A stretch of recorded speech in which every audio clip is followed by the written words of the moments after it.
رمضان المبارک کی آمد ایک ایسی نوید سحر ہے جو مرجھائے ہوئے دلوں کو نئی زندگی بخشتی ہے۔ آج بات اس بات پہ ہے کہ اس مہینے کا استقبال ہے جس کا انتظار خود کائنات کا ذرہ ذرہ کرتا ہے۔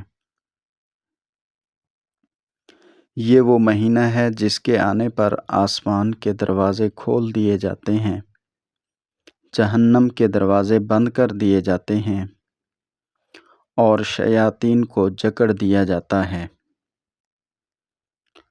رمضان صرف بھوکا پیاسا رہنے کا نام نہیں ہے، بلکہ یہ روزہ روح کی صفائی کا سیزن ہے۔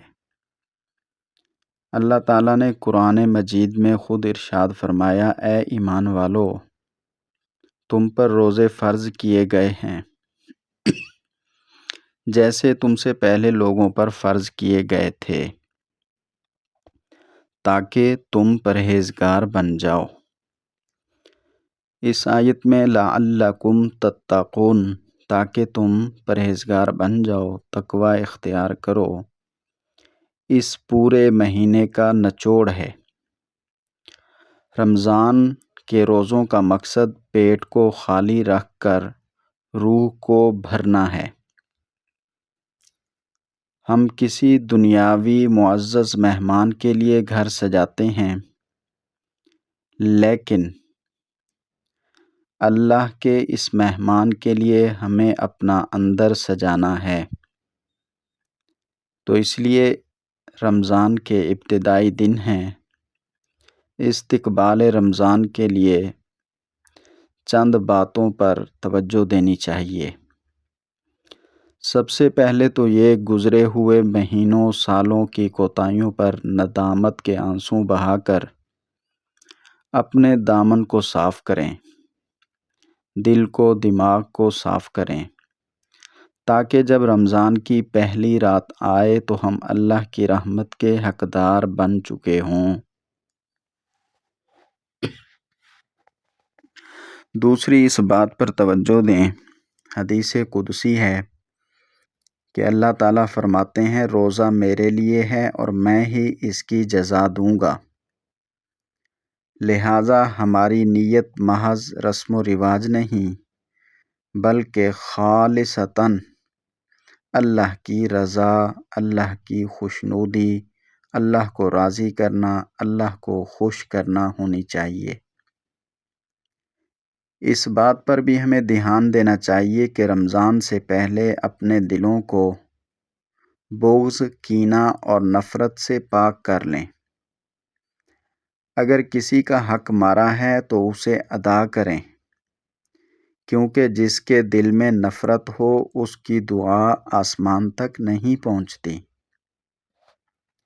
یہ ساری باتیں ہمارے سوچنے کی ہیں، تو ان سوچوں میں ہمیں ایک یہ سوچ بھی رکھنی چاہیے کہ پچھلے رمضان المبارک ہمارے ساتھ بہت سے لوگ تھے جو آج اس دنیا میں نہیں ہیں، قبروں میں جا سوئے ہیں۔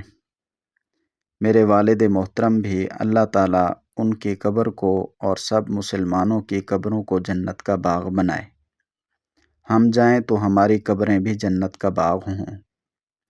بہرحال ہمیں اس بات کو بھی سوچنا چاہیے کہ ہو سکتا ہے ہماری زندگی کا یہ آخری رمضان ہو، اگلے رمضان میں ہماری زندگی ہو، ہم اس دنیا میں ہوں یا نہ ہوں۔ کیونکہ نبی کریم صلی اللہ علیہ وسلم نے فرمایا ہے، ہلاک ہو گیا وہ شخص جس نے رمضان کا مہینہ پایا اور اپنی مغفرت نہ کروا سکا۔ یہ محض ایک مہینہ نہیں ہے بلکہ ایک یوں سمجھ لیں تربیتی کیمپ ہے۔ 30 دن کے بعد بھی ہماری زبان سے جھوٹ، آنکھ سے خیانت اور دل سے تکبر نہیں نکلتا تو ہم نے روزے یوں سمجھیں کہ ان کا اثر نہیں لیا بلکہ صرف فاقہ کشی کی ہے، بھوکے رہے ہیں۔ تو اس لیے ہمیں چاہیے کہ ہم اس رمضان کو اپنی زندگی کا بہترین رمضان بنائیں۔ ہم صرف سحری اور افطاری کے دسترخوان نہیں سجائیں، بلکہ ان کے ساتھ ساتھ اپنے سجدوں کو بھی لمبا کریں اور اپنے مال سے غریبوں کے چولہے بھی جلائیں۔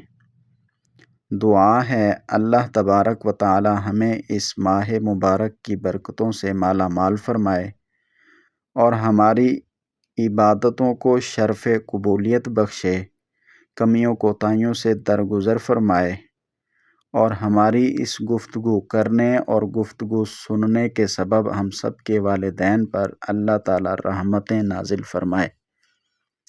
رب ارحمہما کما ربیانی صغیرا، رب ارحمہما کما ربیانی صغیرا۔ جزا اللہ عنا محمدا ما هو اہلہ کما تحب و ترضى عدد ما تحب و ترضى، آمین یا رب العالمین۔